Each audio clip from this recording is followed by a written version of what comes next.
회사에서 일하다 보면 얼굴을 붉히면서 논쟁을 벌일 때가 있습니다. 그러다 감정이 격해져서 싸움까지 가는 경우도 있죠. 없는 말을 지어내면서 대놓고 날 비방하는 경우엔 사회 정의를 위해서라도 욕하면서 싸워야만 하는 경우도 있습니다. 그런데 설령 싸우더라도 가능하면 찾아가서 말로 싸우는 것이 좋습니다. 얼굴 맞대고 싸우기 민망하니 이메일로 욕하면서 싸우는 경우가 있는데요. 열이 받더라도 가능하면 이메일로는 싸우지 않는 것이 좋습니다. 그 글 때문에 나중에 내가 더 손해볼 가능성이 있기 때문입니다. 네가 그럴 수 있냐고 욕하면서 싸우면 잠시 배설의 기쁨을 누릴 수는 있는데요. 그렇게 내 손을 떠난 공격의 글은 나중에 내가 나쁜 놈일 수밖에 없는 증거로 사용됩니다. 자기를 편드는 사람들 사이에서 자기의 주장을 강화하는 용도로 사용되는 거죠. 이거 봐, 이 인간이 이렇게 날 모욕했어. 이 인간 이것밖에 안 되잖아. 라고 회람하는 용도로 사용됩니다. 내가 감정이 격해져서 욕을 썼거나 너네 아버지가 이런 거밖에 못 가르쳤냐고 가족까지 끌어들이면 사건의 진위부 확인이나 의도 뭐 이런 거는 깡그리 무시되고 그냥 나만 양아치가 됩니다. 싸울 때 욕 안 썼고 논리적으로 반박하면서 싸우면 되지 않냐 싶은데요. 이 역시 배설의 기쁨만 잠시 누리게 할 뿐 성과가 별로 없습니다. 페이스북이나 유튜브 댓글로 피 터지게 싸우는 사람들 보셨을 텐데요. 댓글로 설득당해서 내가 잘못했네요 라는 경우 보신 적 거의 없을 겁니다.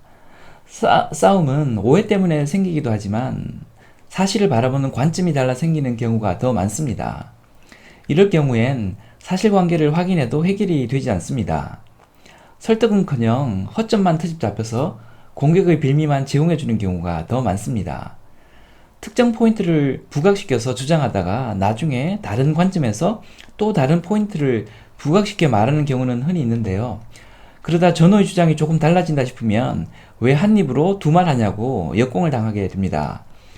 공격하기 위해서 정보를 흘리다 보니 나중에 내가 궁지에 몰리는 경우가 생기는 겁니다. 글로 싸우면 무조건 증거로 남게 되고 증거로 남으면 무조건 나한테 불리하게 사용됩니다. 상대방이 자신에게 유리한 포인트만 골라서 사용할 것이기 때문입니다. 반면에 말로 싸우면 그럴 위험이 적습니다.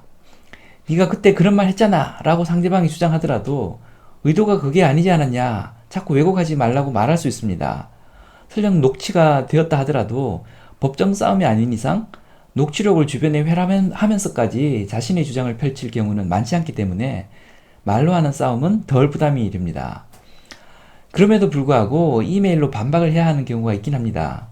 말도 안 되는 거짓말로 날 비방하거나 주변 이해관계자들이 오해를 하도록 유도하는 경우라면 조치를 취해야 합니다. 가만히 있어서는 안 되고 흔적이 남지 않는 말로 하는 싸움보다는 사실관계 확인 차원에서 이메일로 반박하는 것이 좋습니다.